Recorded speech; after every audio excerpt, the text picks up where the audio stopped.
টাইমিটলৈ স্বাগতম জনাই ষ্টুডিঅ'ত মই সুম লৈছো ply story first on টাইমিট big breaking এতিয়া 70% বৃদ্ধি পালে বাছৰ ভাড়া তাৰ পাছতেই যাত্ৰীৰ মাজত হাহাকাৰ লাগিছে দেখিবলৈ পোৱা গৈছে এতিয়া যি পূৰ্বৰ 240 টকাৰ পৰা এতিয়া হল গৈ 450 টকা ভাড়া তাৰ পাছতেই যাত্ৰীসকলৰ মাজত হাহাকাৰ পৰিস্থিতিৰ সৃষ্টি হৈছে লৈছো সবিস্তাৰে এই খবৰ জনাইছো ply story first on টাইমিট big breaking 70% পৰ্যন্ত বৃদ্ধি পালে বাছৰ ভাড়া এতিয়া বাছৰ ভাড়া বৃদ্ধি পাইছে মানকাছৰৰ গুৱাহাটী আৰু মানকাছৰৰ শিলিগুৰিলৈ চলাচল কৰা বাছৰ ভাড়া বৃদ্ধি পাইছে মানকাছৰ গুৱাহাটীৰ পূৰ্বৰ 240 টকাৰ পৰা এতিয়া হল গৈ 450 টকা মানকাছৰ গুৱাহাটীৰ নৈশ বাছৰ পূৰ্বৰ ভাড়া 350 টকাৰ পৰা এতিয়া হল গৈ 600 টকা আৰু মানকাছৰ শিলিগুৰিৰ পূৰ্বৰ 750 টকাৰ পৰা এতিয়া হল গৈ 1086 টকা দক্ষিণ হালমৰা মানকাছৰ জিলা বাছ মালিক সন্থাই 1 জুলাইৰ পৰা বৃদ্ধি কৰিছে বাছৰ ভাড়া আৰু ভাড়া বৃদ্ধিৰ পাছতেই যাত্ৰীৰ মাজত হাহাকাৰ লাগিছে কিয়নো 70% পৰ্যন্ত বৃদ্ধি পালে বাছৰ ভাড়া এক ডাঙৰ খবৰ এই মুহূৰ্তৰ আটাইতকৈ ডাঙৰ খবৰ কিয়নো এতিয়া বাছৰ ভাড়া বৃদ্ধি পাইছে আৰু যাত্ৰীৰ মাজত হাহাকাৰ লাগিছে কিয়নো যাত্ৰীসকলে এতিয়া হঠাৎ এনেদৰে ভাড়া বৃদ্ধি পোৱাৰ বাবে তেওঁলোক এতিয়া হতভম্ব হৈ পৰিছে কিয়নো এইদৰে হঠাৎ বাছ ভাড়া বৃদ্ধি পাইছে যি পূৰ্বৰ যি 240 টকা আছিলে সেই পূৰ্বৰ 240 টকাৰ পৰা এতিয়া 450 টকা হল গৈ মানকাছৰ গুৱাহাটীৰ পূৰ্বৰ যি 240 টকা ভাড়া আছিলে সেই 240 টকাৰ পৰা এতিয়া 450 টকা হল গৈ লগতে মানকাছৰ গুৱাহাটী নৈশ বাছৰ পূৰ্বৰ যি ভাড়া 350 টকাৰ পৰা এতিয়া হল গৈ 600 টকা ডাঙৰ খবৰ এই মুহূৰ্তত মানকাছৰ শিলিগুৰিলৈ চলাচল কৰা এতিয়া বাছৰ ভাড়া বৃদ্ধি পাইছে আৰু মানকাছৰ শিলিগুৰিৰ পূৰ্বৰ যি 750 টকাৰ পৰা যি ভাড়া আছিলে এতিয়া হল গৈ 1086 টকা দক্ষিণ হালমাৰা মানকাছৰ জিলা বাছ মালিক সন্থাই 1 জুলাইৰ পৰা বৃদ্ধি কৰিছে বাছৰ ভাড়া এতিয়া 1 জুলাইৰ পৰা বাছৰ ভাড়া বৃদ্ধি কৰিছে দক্ষিণ হালমাৰা আৰু মানকাছৰ জিলা বাছ মালিক সন্থাই তাৰ বাবে এতিয়া যাত্ৰীৰ মাজত হাহাকাৰ লাগিছে কিয়নো এইদৰে হঠাৎ বাছ ভাড়া বৃদ্ধি পোৱাত যাত্ৰীসকল এতিয়া হতভম্ব হৈ পৰিছে কিয়নো হঠাৎ এনেদৰে বাছ ভাড়া বৃদ্ধি পাইছে 240 টকাৰ পৰা গৈ 450 টকা বৃদ্ধি পাইছে অৰ্থাৎ এক কথাত ক'বলৈ গ'লে এতিয়া 70% পৰ্যন্ত বৃদ্ধি পাইছে বাছৰ ভাড়া এক ডাঙৰ খবৰ এই মুহূৰ্তত কিয়নো মানকাছৰৰ শিলিগুৰিলৈ চলাচল কৰা এতিয়া বাছৰ ভাড়া বৃদ্ধি পাইছে যাৰ বাবে এতিয়া মানকাছৰ গুৱাহাটীৰ পূৰ্বৰ যি 240 টকাৰ পৰা যি ভাড়া আছিলে এতিয়া হল গৈ 450 টকা আৰু মানকাছৰ গুৱাহাটী নৈশ বাছৰ পূৰ্বৰ ভাড়া 350 টকাৰ পৰা এতিয়া হল গৈ 600 টকা মানকাছৰ শিলিগুৰিৰ পূৰ্বৰ 750 টকাৰ পৰা এতিয়া হল গৈ 1086 টকা লগতে দক্ষিণ হালমৰা মানকাছৰ জিলা বাছ মালিক সন্থাই 1 জুলাইৰ পৰা বৃদ্ধি কৰিছে বাছৰ ভাড়া এতিয়া 1 জুলাইৰ পৰা বাছৰ ভাড়া বৃদ্ধি কৰিছে ভাড়া বৃদ্ধিৰ পাছতেই যাত্ৰীৰ মাজত হাহাকাৰ লাগিছে এতিয়া যি ভাড়া বৃদ্ধি কৰিছে সেই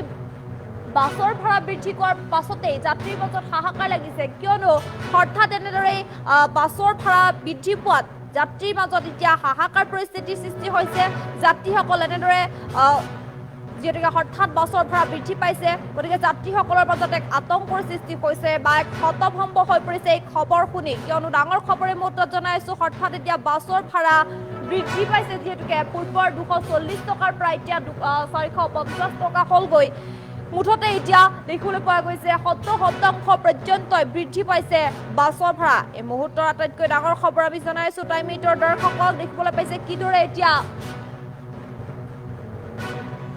70% পৰ্যন্ত বৃদ্ধি পালে বাছৰ ভাড়া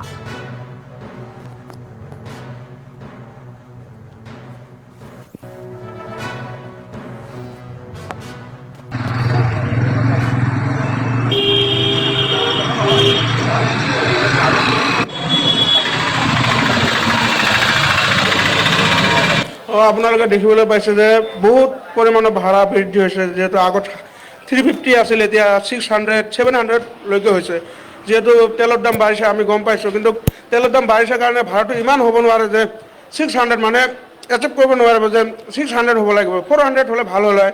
যিহেতু সকলোৱে ইয়াত গুৱাহাটীত পঢ়িবলৈ গৈ আছে, কোনোবাই কাম কৰিবলৈ গৈ আছে, ইয়াৰ কাৰণে আমাক চৰকাৰৰ এইটো আবেদন যে তেলৰ দাম বৃদ্ধি হৈছে কিন্তু ভাড়া ইমান পৰিমাণৰ বাঢ়িব নোৱাৰিছিল। 400 হ'লে ভাল হয় যাতে সকলোৰে সুবিধা হয়। সেইকাৰণে চৰকাৰৰ ওচৰত মোৰ আবেদন যে ভাড়াটো পৰ্যাপ্ত পৰিমাণ কমাই দিব লাগে। সেইকাৰণে চৰকাৰৰ হেমন্ত ডাঙৰীয়াক কৈ আছোঁ যে ভাড়াটো যাতে কমাই দিয়ে, সেইকাৰণে চৰকাৰক মোৰ বহুত আবেদন। বাছৰ দামটো বহুত বাঢ়িছে। আগতে মই 3 বছৰৰ পৰা গুৱাহাটীত পঢ়া শুনা কৰি আছোঁ। আগতেতো ভাড়া 300 বা 350 এনেকুৱা আছিল, আৰু আজিকালি বাঢ়িছে একদম ডাইৰেক্ট 600লৈকে বাঢ়িছে। আমাৰ দুখীয়া মানুহৰ বহুত অসুবিধা হৈ আছে।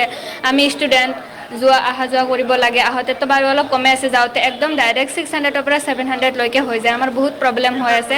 সেইকাৰণে চৰকাৰক এইটোৱে আবেদন কৰিছোঁ যে ভাড়াটো অলপ কমাই দিলে আমাৰ কাৰণে বহুত ভাল হ'ব। আমাৰ বাছৰ দামটো বহুত বাঢ়িছে। আগতে মই 3 বছৰৰ পৰা গুৱাহাটীত পঢ়া শুনা কৰি আছোঁ। আগতেতো ভাড়া 300 বা 350 এনেকুৱা আছিল, আৰু আজিকালি বাঢ়িছে একদম ডাইৰেক্ট 600লৈকে বাঢ়িছে। আমাৰ দুখীয়া মানুহৰ বহুত অসুবিধা হৈ আছে। আমি ষ্টুডেণ্ট, অহা যোৱা কৰিব লাগে। আহোঁতেতো বাৰু অলপ কমে আছে, যাওঁতে একদম ডাইৰেক্ট 600ৰ পৰা 700লৈকে হৈ যায়। আমাৰ বহুত প্ৰব্লেম হৈ আছে। সেইকাৰণে চৰকাৰক এইটোৱে আবেদন কৰিছোঁ যে ভাড়াটো অলপ কমাই দিলে আমাৰ কাৰণে বহুত ভাল হ'ব। আমাৰ বাছৰ দামটো বহুত বাঢ়িছে। আগতে মই 3 বছৰৰ পৰা গুৱাহাটীত পঢ়া শুনা কৰি আছোঁ। আগতেতো ভাড়া 300 বা 350 এনেকুৱা আছিল, আৰু আজিকালি বাঢ়িছে একদম ডাইৰেক্ট 600লৈকে বাঢ়িছে। আমাৰ দুখীয়া মানুহৰ বহুত অসুবিধা হৈ আছে। আমি ষ্টুডেণ্ট, অহা যোৱা কৰিব লাগে। আহোঁতেতো বাৰু অলপ কমে আছে, যাওঁতে একদম ডাইৰেক্ট 600ৰ পৰা 700লৈকে হৈ যায়। আমাৰ বহুত প্ৰব্লেম হৈ আছে।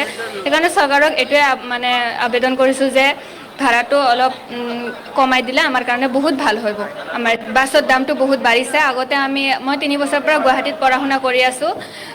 আগতেতো ভাড়া 300 বা 350 আপোনালোকে দেখিবলৈ পাইছে যে বহুত পৰিমাণৰ ভাড়া বৃদ্ধি হৈছে। যিহেতু আগত 350 আছিল, এতিয়া 600, 700লৈকে হৈছে। যিহেতু তেলৰ দাম বাঢ়িছে আমি গম পাইছোঁ, কিন্তু তেলৰ দাম বাঢ়িছে কাৰণে ভাড়াটো ইমান হ'ব নোৱাৰে যে 600 মানে এচেপ্ট কৰিব নোৱাৰিব যে 600 হ'ব লাগিব, 400 হ'লে ভাল হ'ল হয়। যিহেতু সকলোৱে ইয়াত গুৱাহাটীত পঢ়িবলৈ গৈ আছে, কোনোবাই কাম কৰিবলৈ গৈ আছে, ইয়াৰ কাৰণে আমাক চৰকাৰৰ এইটো আবেদন যে তেলৰ দাম বৃদ্ধি হৈছে কিন্তু ভাড়া ইমান পৰিমাণৰ বাঢ়িব নোৱাৰিছিল। 400 হ'লে ভাল হয় যাতে সকলোৰে সুবিধা হয়। সেইকাৰণে চৰকাৰৰ ওচৰত মোৰ আবেদন যে ভাড়াটো পৰ্যাপ্ত পৰিমাণ কমাই দিব লাগে। সেইকাৰণে চৰকাৰৰ হেমন্ত ডাঙৰীয়াক কৈ আছোঁ যে ভাড়াটো যাতে কমাই দিয়ে, সেইকাৰণে চৰকাৰক মোৰ বহুত আবেদন। আপোনালোকে দেখিবলৈ পাইছে যে বহুত পৰিমাণৰ ভাড়া বৃদ্ধি হৈছে। যিহেতু আগত 350 আছিল, এতিয়া 600, 700লৈকে হৈছে।